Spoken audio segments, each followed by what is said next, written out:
Okay, first I want to thank you, Yves, for giving me the opportunity to present and to talk about functional materials. So I am coming from the Institut de Chimie de la Matière Condensée de Bordeaux, which is a lab where we are dealing with functional materials, from ferroelectrics to ferromagnetics to piezoelectric materials, magnetocalorics and thermoelectrics and so on. So I'm not going to talk today about, I'm not going to give you, a catalog of functional materials, but I want to focus on specific one in order to illustrate the idea and concept that we have seen yesterday on structural materials. And I would like to show you how we can translate some of these concepts and ideas to improve the property of functional materials. And to do this, I will focus on thermoelectrics. So this is why, in the first part of my talk, I will give you the background on thermoelectricity. And then I will develop 3 examples. One example on each ideas that we have been talking about yesterday. The first one was about combinatorial metallurgy for alloy design, and the use also of SPS. The second one was about composites materials. And the third one would be an example of the lesson that we have learned from biological materials. So how to do better with less. So for the past 40 years, thermoelectricity have provided power for space probe or planetary rovers, like Curiosity on Mars right now.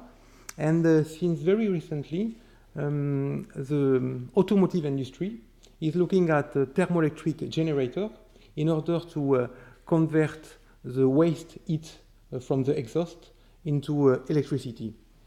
This electricity can be used to charge the battery, reduce the load on the alternator, and as a consequence, decrease the fuel consumption and also decrease the CO2 emission. So this is why we are looking at electricity, thermoelectricity. So on the left, you have a picture of thermoelectric generators. And as you can see, thermoelectric generators doesn't have any moving parts. It is made of many legs. And on the right, you can see the principle of thermoelectric generators. You have many legs consisting of semiconductors, P-type and N-type semiconductors that are connected in series, electrically in series, and thermally in parallel.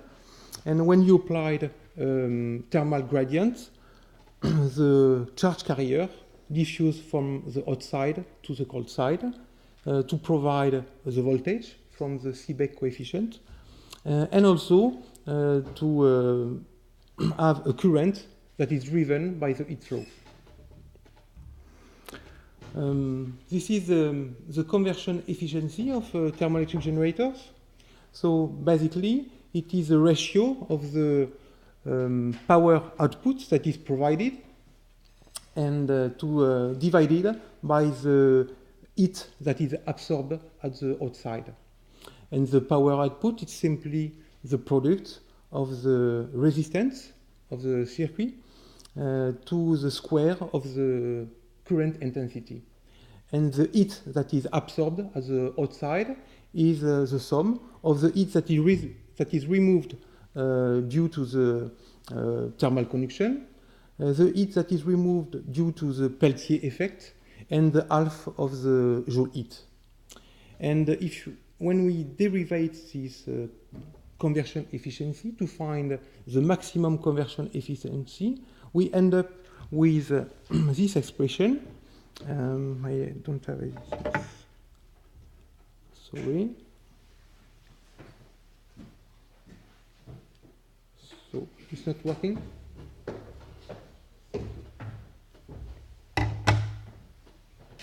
So we end up with this expression, and we can see that the maximum conversion efficiency of a thermoelectric generator is limited by the Carnot efficiency, and also the key parameter here is Zt, which is the performance index that measures the performance of thermoelectric materials.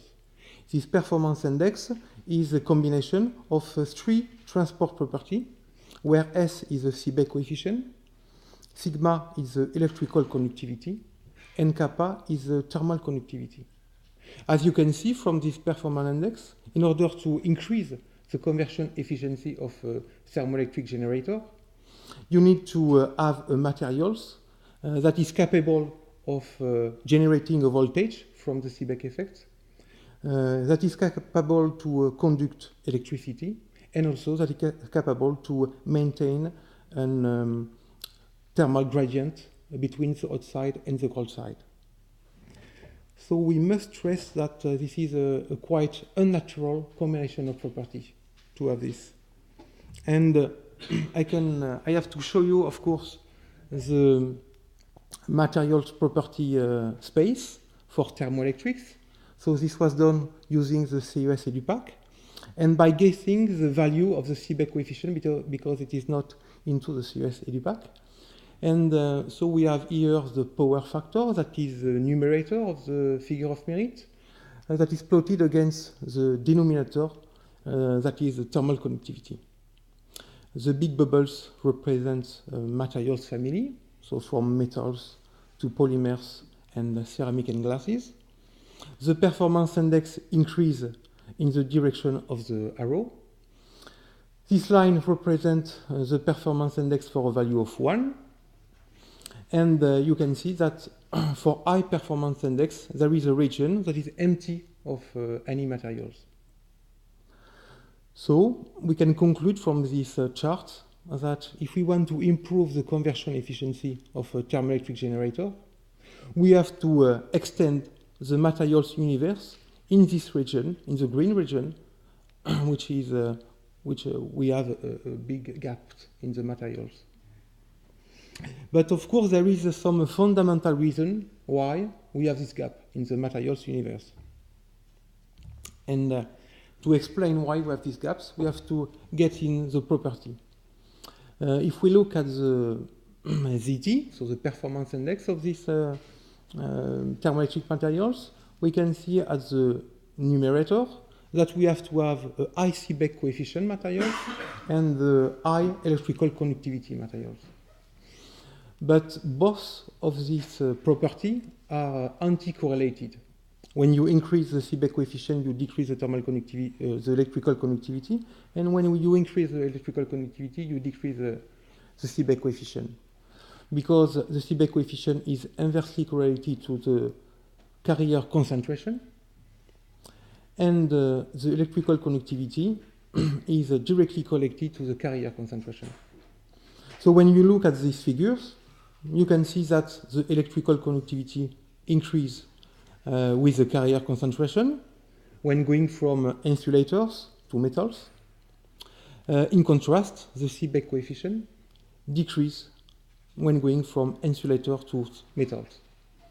So we have to find a compromise, and the best compromise is found for a medium carrier concentration where we find in semiconductors.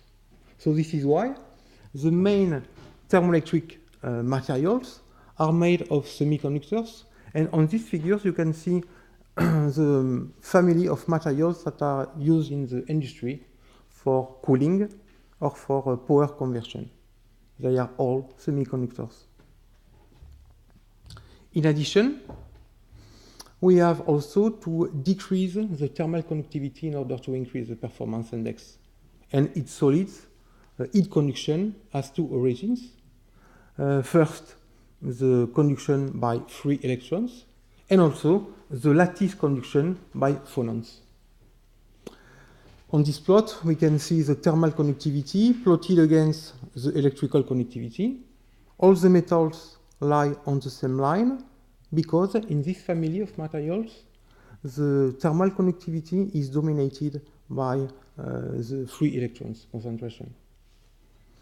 In contrast, you can see that in semiconductors, the thermal conductivity is dominated by the lattice part, so by phonons. So in conclusion, if we want to improve the conversion efficiency of a thermoelectric generator, we have to play with semiconductors in order to decrease their thermal conductivity, their lattice thermal conductivity. And the lattice thermal conductivity is the product of the heat capacity, the speed of sound, and here the phonon lifetime. The phonon lifetime is the key parameters because we can tune the phonon lifetime by controlling both the composition and the microstructure of the materials. And what we can say is that when engineering thermoelectric materials, we have to introduce mechanisms that will scatter phonons over a large range of length scale, from the atomic one with the introduction of solute atoms into solid solution, to the nanometer one with the formation of nanoscale precipitates embedded into the matrix, to the meso or microscale with the grain boundary scattering. So from these strategies, from this idea, I'm going to show you 4 examples of thermoelectric materials in which we have designed the microstructure at different scale. And the first one would be magnesium silicon tin alloys. So to design these alloys, we have used the combinatorial metallurgy approach using a diffusion couple. So Mg2 tin, Mg2 Si were produced by induction melting in tantalum tube. Then the ingots thus obtained were ground and densified by SPS in order to get very dense pellets of both pure phase. Then the pellets were welded by SPS in order to get the diffusion couple with a perfect interface. And the diffusion couples were then annealed at different temperature in order to develop the interdiffusion zone. And so this is what we can see on this ACM micrograph with here the 2 end members unaffected by the diffusion and in between an interdiffusion zone that is made, as you can see on this composition profile, of one single phase, which is a solid solution of silicon into Mg2SN. So we have a nice composition profile, and what we have done with this is we have mapped the thermal conductivity across this diffusion couple. And this is thermal conductivity mapping done by thermoreflectance. And as you can see, we can understand the relationship between the composition across the solid solution and the thermal conductivity that is related to the composition. And we have done this also for Seebeck coefficient, but we were less successful since the resolution of the Seebeck measurement is less than the characteristic of the microstructure. So anyway, from this diffusion couple experiment and also from other experiments, we were able to plot the composition trajectory of these materials in a space with the power factor is plotted against the thermal conductivity. As you can see, by mixing both Mg2SN and Mg2Si in order to form a solid solution, we improve the material performance by decreasing the lattice part of the thermal conductivity. This can be correlated to mass fluctuation defect and strain scattering, as we have calculated here with a nice fit of the data. So this is a model that we have set up, but I'm not getting into the detail of this. Next, we have also considered the effect of nanoprecipitates that we can form when we increase the amount of solute behind the solubility limit as shown by the phase diagram. You can see here a TEM image in dark field where each small white dots represent a nanoprecipitate embedded into a matrix. And you can see here the microstructure trajectory of this alloy that shows that when we produce nanoparticles into the materials, we also increase the performance of the materials because we decrease the lattice thermal conductivity. We have also set up a model to explain this effect. And here we can see the scattering efficiency of the nanoparticles as a function of their size, the radius, and their volume fraction. And we can show that there is an optimum size to minimize the thermal conductivity of these materials. Also, we have played with diffusion path and the temperature dependence of the diffusion path into the diffusion couple.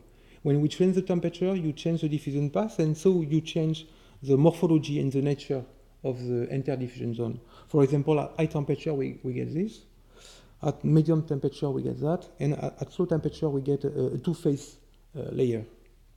And by doing a consecutive thermal treatment on the same materials, we can obtain a graded microstructure with a different scattering center for phonons. So here we have point defect scattering center. This is a solute into solid solution. And here we have a two-phase layers made of Mg2 tin and particles of silicon with different size depending on the thermal treatment that we have applied. So this is interesting to have this because we can scatter over a very large length, phonon length scale. But this is only at the interface of the different couple, so the idea was to produce this kind of graded microstructure over everywhere in the bulk. So to do this, we have produced melt spoon ribbons. So the melt spinning is a technique to produce, to quench liquids. So it consists to melt a liquid and to drop the liquids onto a copper wheel that is rotating very quickly. And the samples that you obtain as the shape of ribbons and the cooling rate basically are of the order of 1 million of degrees per second. So on this micrograph, you can see the cross-section of ribbons. And what is interesting is that you have a big microstructure gradient. Here, this is the side that was in contact with the wheel, and here it is the free side. And you can see that on the region that was in contact with the wheel, we have a polymorphous crystallization, giving rise to a supersaturated solid solution. But away from this side, in the remaining sample, we have small Mg2Si dendrites into Mg2 tin matrix.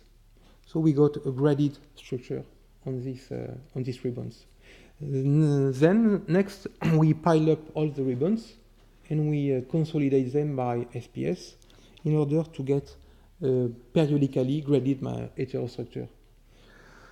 So you can see here the different stacking of the ribbons and with the different defects that we have. Here solid solution, so solid atom into solid solution, and here big particles of 1 micron to diffuse another length scale for phonons. And we have a period of roughly 50 nanometers between each layer. So we haven't yet measured the property of this because this is a work that is in current progress. The next example I would like to show you, it's about nanocomposites in the lead telluride and germanium telluride system. So to produce a lamellar pattern, we have used the phase transformation in the pseudo-binary system GET-PBT.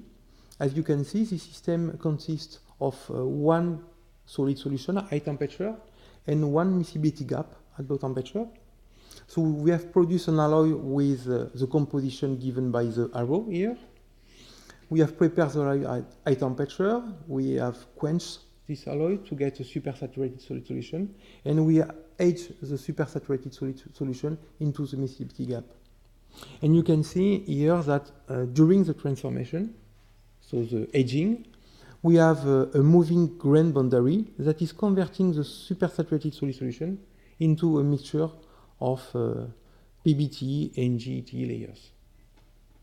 And we can tune very precisely the thickness of the layer depending on the temperature of the aging.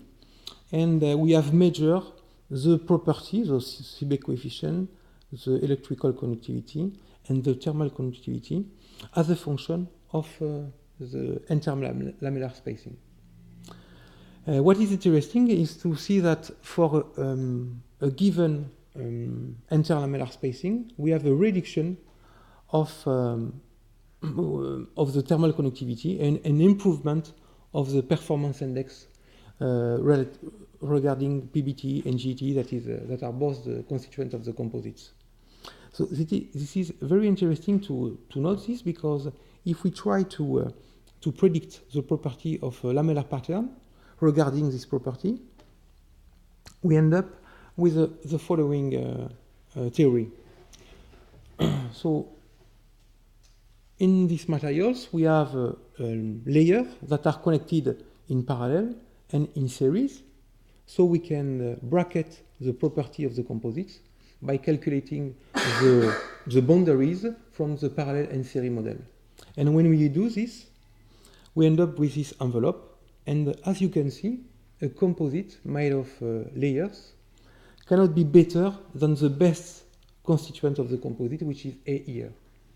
This is the power factor plotted against the thermal conductivity, and here this is the line for the performance index, and the performance index increases this way. So with the lamellar pattern, we can never get better than the best constituent of the composite. But as you can see from the experiment, we were able to get better than the best constituent, and this is because the effect of the interface that are scattered the phonons. So this was what we can learn from this experiment. So, but of course, the layer has to be very small in order to scatter efficiently the phonons. So now the last example. So I wanted to connect what we have seen yesterday on biological materials. We learned that we should try to do at least as good as we have with the complex structure, but with less complex structure. Until now, I have shown you very complex materials with nanoparticles embedded into a matrix, with nano layers, or with graded materials with different phases. And it is complicated to do this because it's rely on very complex thermal treatment, and it is difficult to recycle also this kind of materials. So the idea was to use a single phase and get good properties. So the idea is instead of playing with the microstructure, we should play with the anisotropy of the crystal. And I have selected one silicide, which is a manganese silicide, having a very high crystal anisotropy and a very important anisotropy of the property related to this very high anisotropy. And as you can see, we can assume that it would be much better to have a leg with a thermoelectric leg with all the crystallites oriented perpendicular, with the c-axis oriented perpendicular to the heat flow, that instead of having isotropic orientation of the crystal. So we have tried to produce such a crystal, and to do this, such a leg, sorry, and to do this, we have used Mel spinning tube. And as you can see, we have produced a nicely oriented crystal with the c-axis perpendicular to the heat flow in the leg. So this is under construction, I would say, and unfortunately I cannot give you yet the property of these materials, but hopefully soon. So to conclude, I would like to show you again this property chart, and to recall that by applying some of the concept that was developed for structural materials, we were able to fill the gaps in the property space related to one of the functional material, which is the thermoelectric ones. So thank you for your attention.